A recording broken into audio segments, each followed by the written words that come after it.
Bienvenidos a esta interesante entrevista de Presidenciables con Olinda Salguero. Vamos a tener el gusto de conversar este día con Julio Rivera Clavería, quien es el candidato presidencial del partido político Mi Familia, a quien doy la más cordial bienvenida y agradezco su tiempo y disposición para este espacio. Gracias, Olinda, de verdad que para mí es un placer, es un gusto estar con usted, aparte del aprecio y cariño que le tengo. Muchas gracias. Gracias por la invitación y disculpas por no haber venido antes, pero no estoy en las mismas condiciones que los que dicen que van de primero.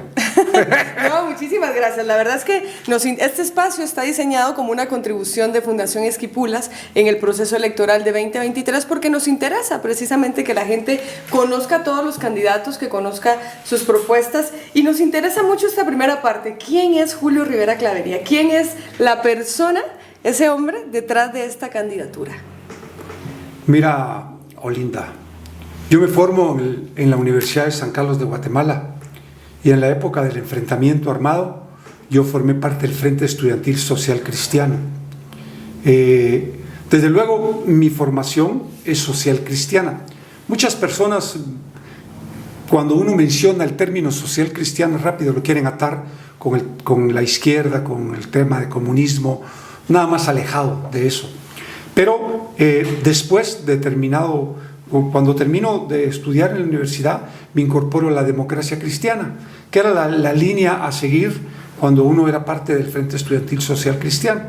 Y entonces yo formo parte del primer gobierno democrático en Guatemala con el licenciado Vinicio Cerezo, y la realidad es que reconozco la labor del presidente Cerezo para llevar el país a la democracia, y también entiendo hoy con mayor precisión todos los problemas que se enfrentaron en esa época, producto de las divisiones y de las confrontaciones que todavía persisten, pero que hoy no son entre empresariado y un partido político, sino entre criminales y políticos.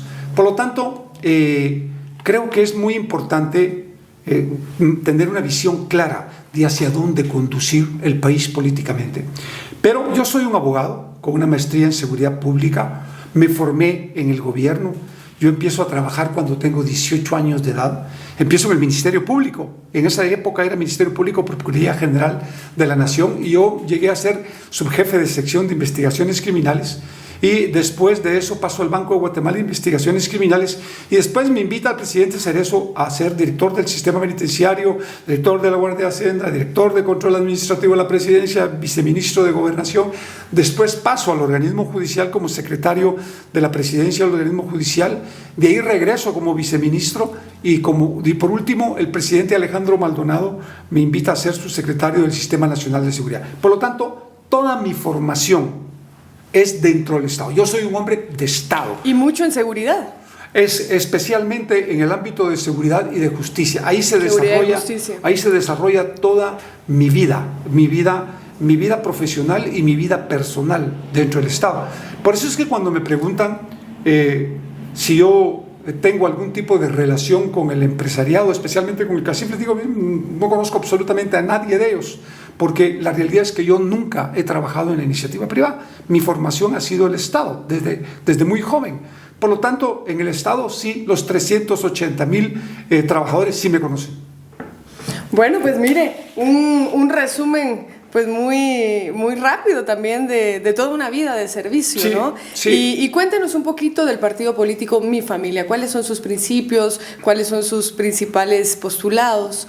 Pues el partido Mi Familia es un partido en el que tres familias realmente, los López, los Clark y los Salazar, se reúnen para armar un partido político partiendo del principio de que ellos son nacionalistas. Es un partido de centro derecha, es un partido cristiano, es un partido con postulados democráticos en los que me invitan a participar, pero desde luego yo no soy fundador, simplemente un invitado a participar como candidato presidencial. Y sí hay una diferencia entre mi forma de pensar, que yo soy un social cristiano, y un partido que es un partido de centro derecha. Entonces, pero al final encajo perfectamente porque es un partido que está representado por algo que es fundamental en el país y es la familia.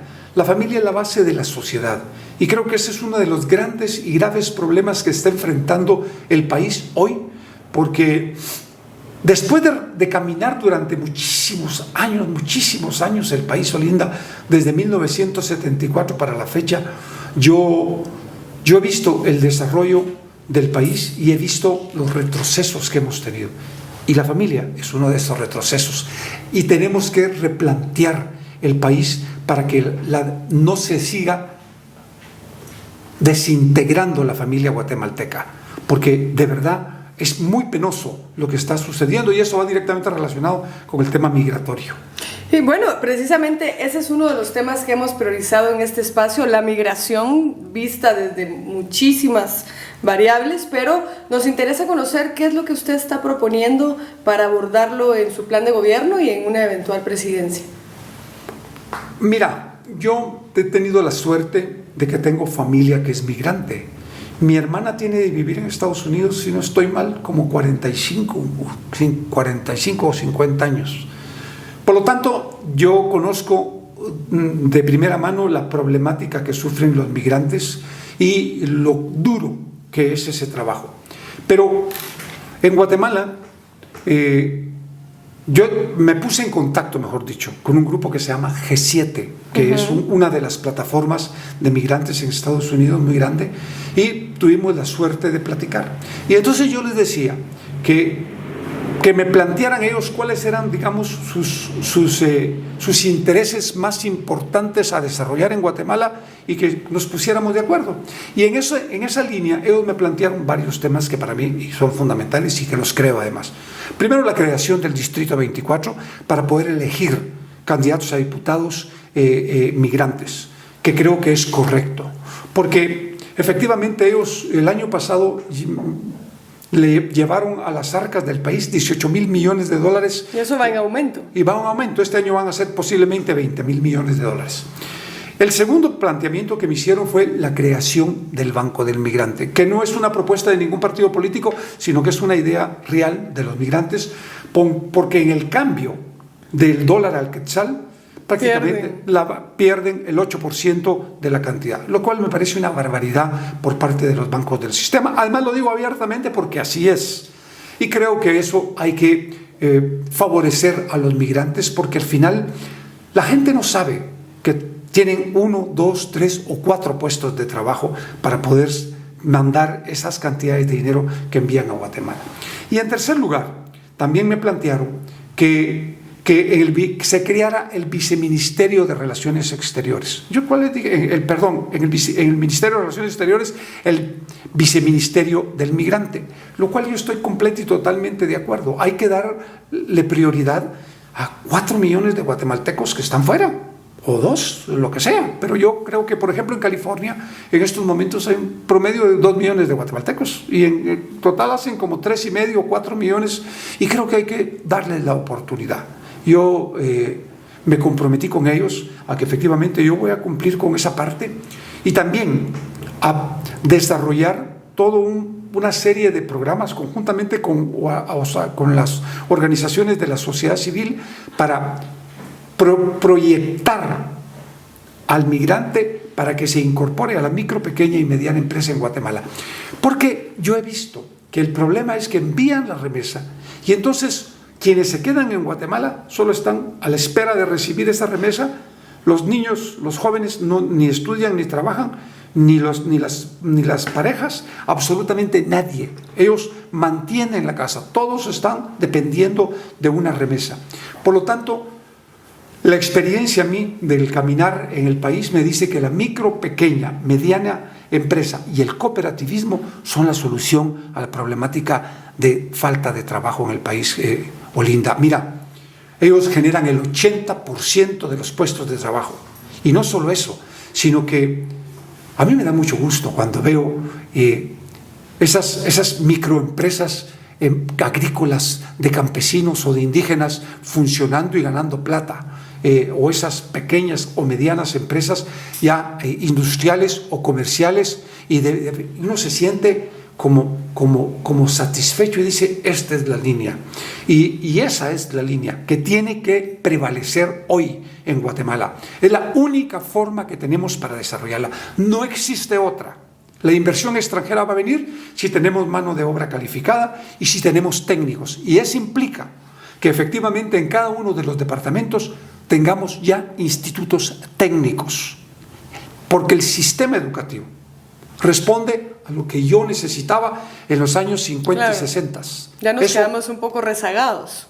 Totalmente desfasados. Hoy el siglo XXI es tecnológico y de idiomas.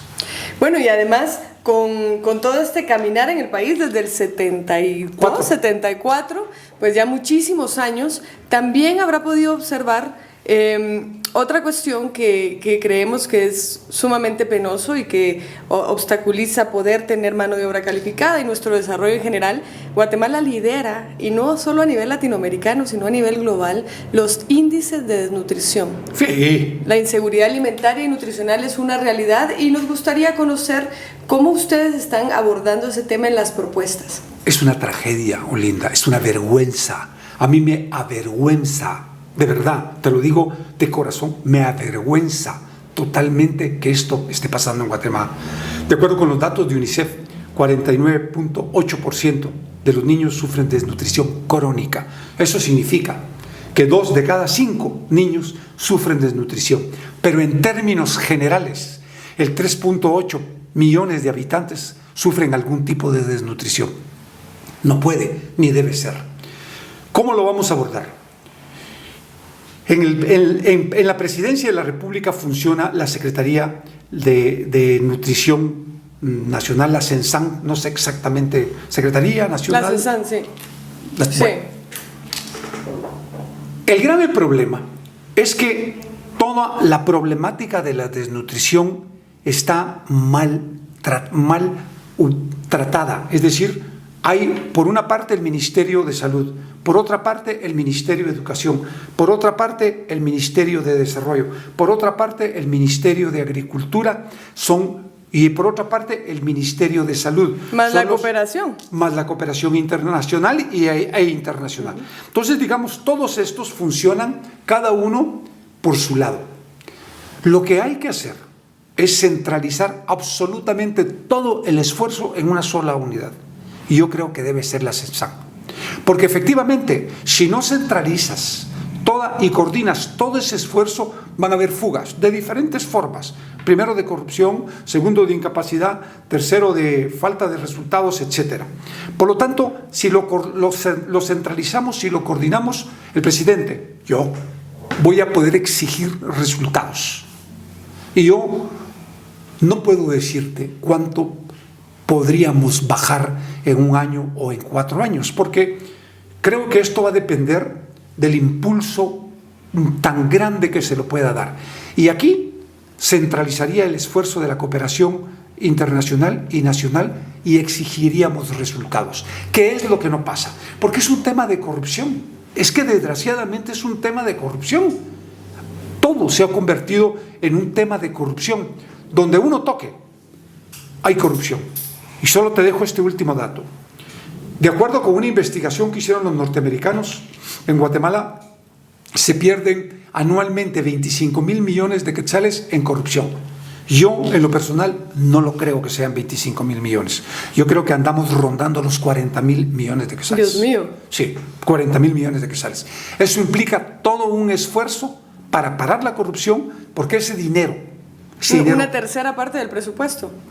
Correcto. Ese dinero debe ir a salud, educación y seguridad. Y ahí vamos a poder combatir la corrupción con absolutamente cualquier cantidad de recursos. Y otro pedacito. Se pierden 14.000 millones de quetzales en contrabando, en evasión fiscal. Por lo tanto, si logramos recuperar el 50% de esos 14.000 y de esos 40.000, que yo creo, estás hablando de 30.000 millones, que solucionaríamos el problema del país. Bueno, son cifras alarmantes, son cifras alarmantes y que definitivamente frenan nuestra posibilidad de desarrollo en muchos sentidos y en muchos niveles. Otro tema que nos preocupa, en realidad Fundación Esquipulas trabaja en el marco de un ecosistema que incluye otras organizaciones, y una de ellas es Fundaeco, que trabaja todo el tema de ecodesarrollo y conservación.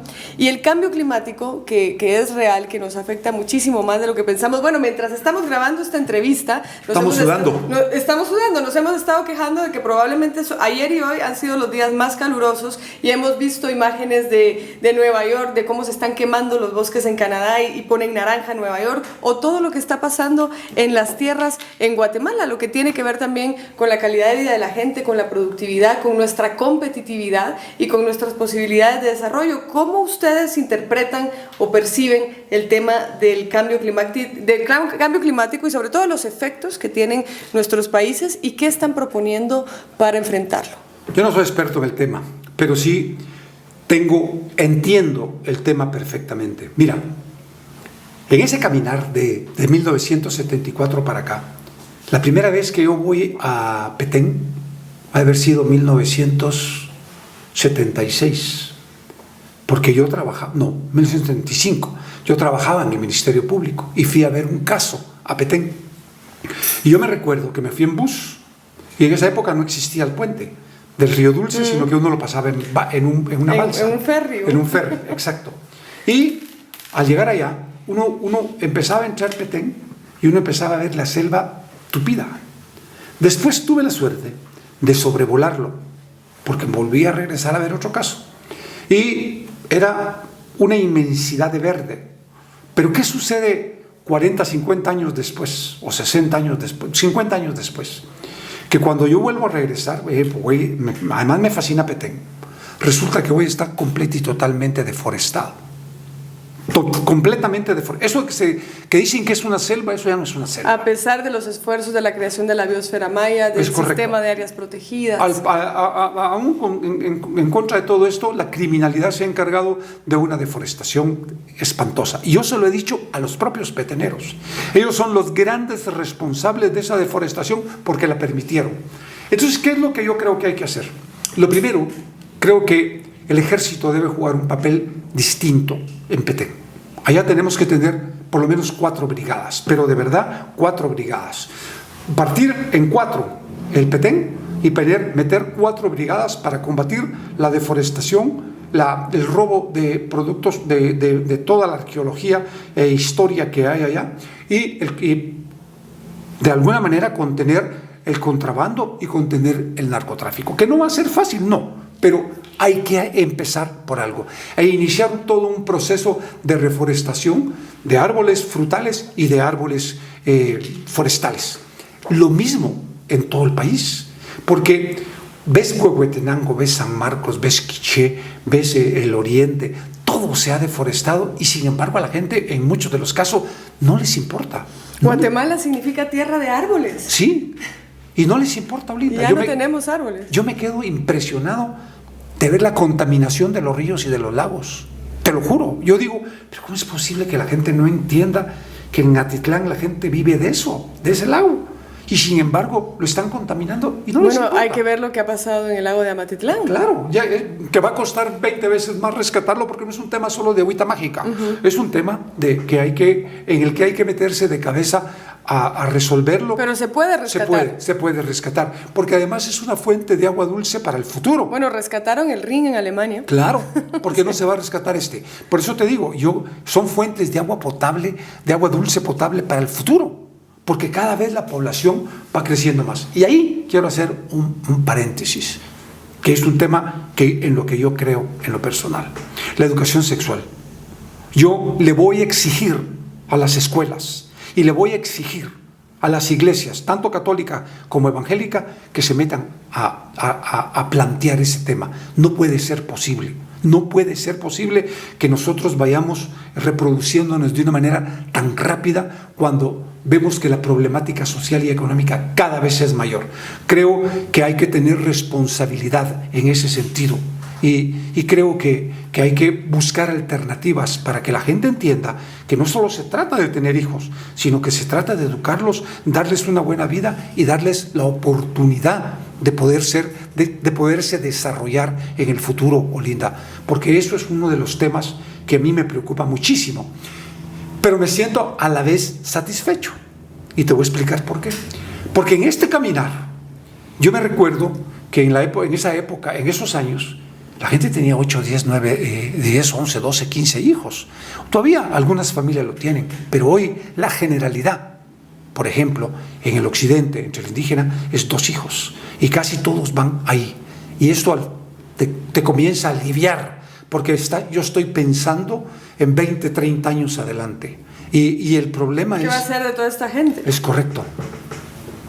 Pues mira, y en realidad todos estos temas que conversamos, obviamente cada país tiene sus particularidades, pero en materia de política exterior, que creo que es un tema importante para el posicionamiento del país y para conseguir muchos de los resultados que estamos hablando, y particularmente en materia de integración centroamericana, ¿cómo ustedes están viendo la relación con los vecinos? ¿Cómo están pensando que se puede capitalizar mejor nuestra ubicación geográfica? ¿Cómo podemos trabajar más y mejor con los países centroamericanos en materia de integración? Mira, yo creo en la neutralidad activa.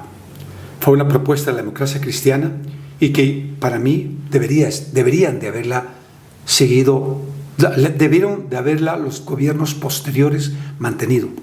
¿Qué era la neutralidad activa para la gente que nos escucha que dice neutralidad activa? La neutralidad activa es un proceso por el medio del cual un país no interviene en los asuntos de otro.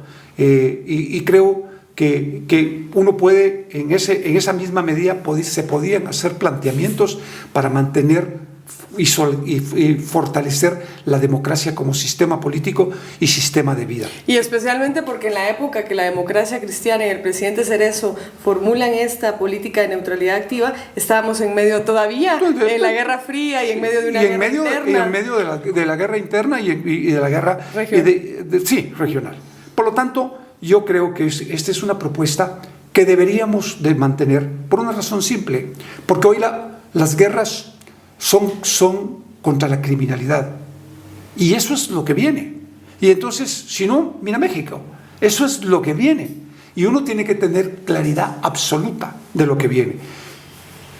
Y en el tema de las relaciones internacionales, yo creo profundamente en el respeto hacia los pueblos. Yo de verdad lo creo por mi formación, por mi propia formación social cristiana.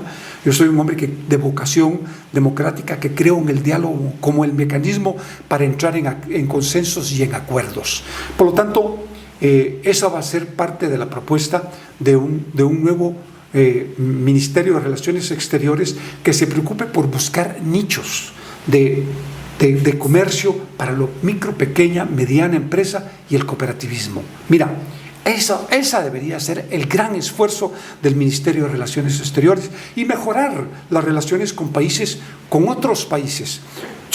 Yo creo profundamente en que hoy por hoy, independientemente del nuevo replanteamiento mundial de los grandes bloques, Guatemala debe mantener relaciones abiertas con todos los países. Yo lo creo profundamente. Yo me ubico en una propuesta distinta, en la que hay que mantener relaciones con todos. A mí me han preguntado, ¿y con la China continental tendrías relación? Sí, porque creo y entiendo que la China continental en estos momentos domina el mundo en lo comercial.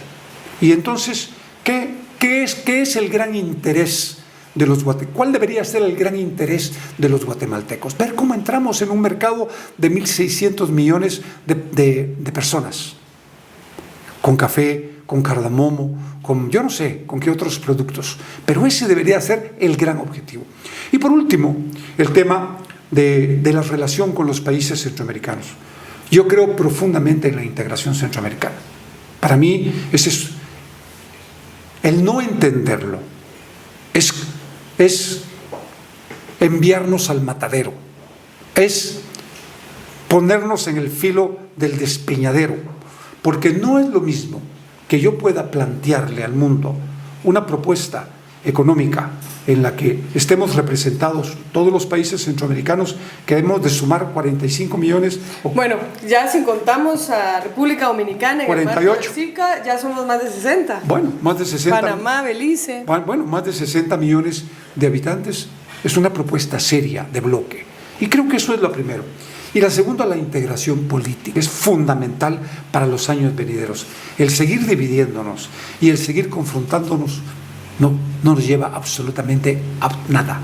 Ningún desarrollo va a llegar a estas áreas si no entendemos que tenemos que estar unidos. Julio, y con una vida y una formación y un servicio en materia de seguridad y justicia principalmente, ¿cuál es tu lectura de la situación actual de Guatemala y qué están ustedes proponiendo en su plan de gobierno en materia de seguridad y justicia precisamente? Mira, yo soy un hombre que creo en que efectivamente el tema de la inseguridad está hoy, especialmente hoy, complicando la vida de los guatemaltecos mucho más. ¿Qué es lo que nosotros proponemos? Bueno, pero antes de eso, sí. A mí siempre me preguntan, pero si vos estuviste de primer viceministro de Gobernación, ¿por qué no solucionaste el problema? Entonces yo les explico que no es lo mismo ser primer viceministro de Gobernación, que es un puesto eminentemente técnico, a ser ministro de Gobernación o presidente de la República, que son puestos eminentemente políticos. Claro. Y por lo tanto... Y de toma de decisiones. Ahí es donde uno toma la decisión. Pero yo simplemente tenía que recibir la orden. Por lo tanto, ese era el grave problema que tenía. Pero hoy, ¿qué es lo que yo creo que tenemos que hacer? Mira, Olinda, yo conozco el país completo. A mí no me van a decir cómo funciona la frontera de Huehuetenango, la de San Marcos o la Boca Costa de Quetzaltenango. No, nadie me puede decir. Porque lo conozco, porque lo he caminado, sé lo peligroso que es. Yo voy a sacar al Ejército y a la Policía Nacional Civil a hacer su trabajo dentro de los primeros 90 días. ¿Y cómo lo voy a hacer? Voy a destacar al Ejército en toda el área fronteriza. Quien no conoce Tacaná, quien no conoce Tajumulco, quien no conoce Xihuán, quien no conoce Varías, quien no conoce la democracia, o que no conozca Catarina, o no conoce la Boca Costa de Quetzaltenango, no pueden hablar. Aquí el problema es que el crimen organizado ha ocupado esas áreas y yo lo voy a limpiar. Lo voy a limpiar al precio que sea. ¿Tú crees que la situación de Guatemala sea una especie del México o la Colombia de finales de los 80s, principios de los 90s? ¿Estaremos por ahí en esa situación? Va en camino. Los carteles de Jalisco Nueva Generación, cartel de Sinaloa, operan en toda el área fronteriza. Están dentro de nuestro territorio y hay que sacarlos, hay que expulsarlos del país. Entonces va a ser un trabajo duro, muy duro. Pero cuando a mí me preguntan ¿por qué esta parte del trabajo es un tema de drogas?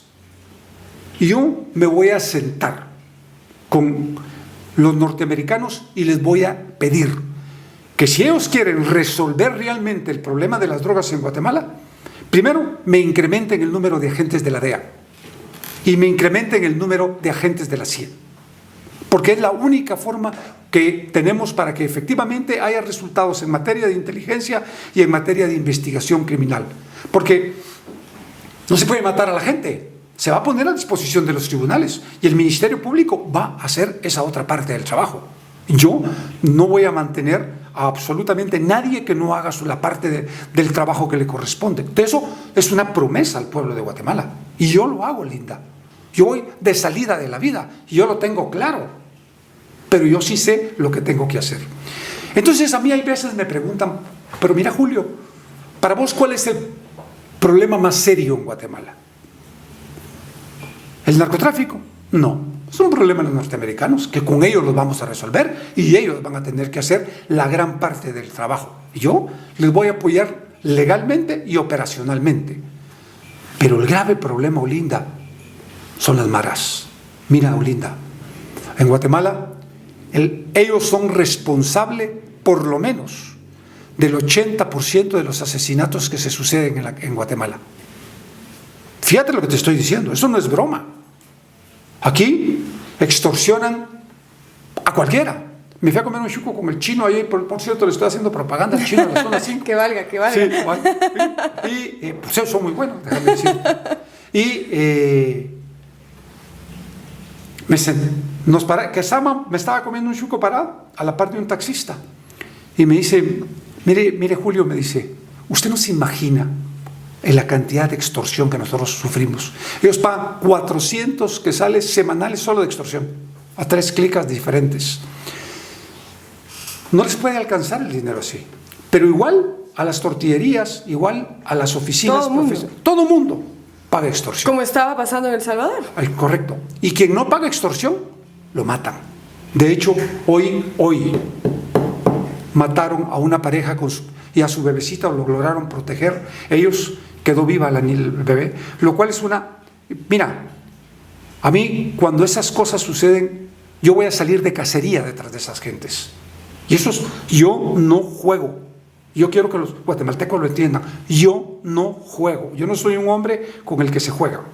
Eso sí, no lo permito. Y entonces voy a ejercer la autoridad. Y cuando tú dijiste El Salvador, mucha gente me lo pregunta. Es que hay que copiarle a Bukele. No, momento. El modelo salvadoreño obedece al Salvador. Es más chiquito que Petén, tienen 4 millones de habitantes y tenían 74,000 mareros. Y el presidente Bukele lo está haciendo bien. Yo lo reconozco. Pero en Guatemala es distinto. Guatemala somos 108,889 kilómetros cuadrados. Tenemos solo con México 900 kilómetros de frontera lineal. Tenemos 4 pueblos conviviendo aquí, totalmente diferentes, indígenas, garífunas, mestizos y blancos. Y tenemos una criminalidad completamente distinta. Pero desde luego él ha hecho cosas que hay que copiar. De verdad, hay que copiarlas. Pero son cosas que pueden encajar dentro del sistema guatemalteco. Pero tú no puedes copiar ese modelo. Entonces, ¿qué es lo que yo propongo? Yo propongo 3 cárceles de máxima seguridad. Las ubicaciones, yo te puedo decir ahorita Petén, Huehuetenango o el Progreso en las montañas del Progreso Guastatoya, pero eso tiene que ser parte de un estudio. Pero lo que sí te quiero decir es que en los primeros 8 meses yo tengo construida por lo menos la primera, y ahí voy a meter 3,000 de estos peligrosos. Y los voy a tener 23 horas de sol por 23 horas de sombra, celda, por una de sol. Y eso es una promesa, porque no puede ser posible. El 85% de los delitos que se suceden en Guatemala salen de las prisiones. Asesinatos, extorsiones, trasiego de armamento, tráfico de migrantes, trata de personas, lavado de dinero, narcotráfico. No puede ser. Las prisiones se han convertido en casas de seguridad para la delincuencia. O sea, yo sí sé qué tengo que hacer y sé cómo lo voy a hacer. Bueno, mira, y además estamos ya a la vuelta de la esquina de la elección, estamos ya a pocos días de la elección, y yo quisiera que le digas a la gente por qué deberían considerar darte su voto este 25 de junio en las elecciones generales 2023 de Guatemala. Primero, porque yo tengo claridad absoluta de lo que hay que hacer en el país para volverlo a enrumbar, para llevarlo por el rumbo correcto, que no está fácil, pero sí se puede hacer. Segundo, porque tengo el mejor equipo para hacerme cargo de los puestos administrativos de trabajo, y tengo un plan de trabajo que lo puedo llevar a cabo rápidamente. Cuarto, porque yo estoy capacitado, tengo la experiencia, soy un profesional formado, tanto en mi profesión como abogado, como en lo político. Por lo tanto, yo no voy a defraudar al pueblo de Guatemala. Y además, creo profundamente que el trabajo tiene que ser dirigido a las clases populares y a la clase media, a quien yo me debo. Bueno, pues ahí está el mensaje. Julio Rivera Clavería, presidenciable del partido Mi Familia, a quien agradecemos haber compartido con nosotros, bueno, parte de historias de vida, experiencia, conocimiento, reflexiones, propuestas en el marco de este proceso electoral. Muchísimas gracias, Julio. Gracias a ti, Olinda, y a la Fundación Esquipulas. Le doy las gracias por la oportunidad, porque además es una oportunidad de llegar a los guatemaltecos. Y los guatemaltecos, de verdad, merecen estar bien informados y merecen no ser engañados. Y gracias por esta oportunidad. Muchísimas gracias a ti y a ustedes por acompañarnos.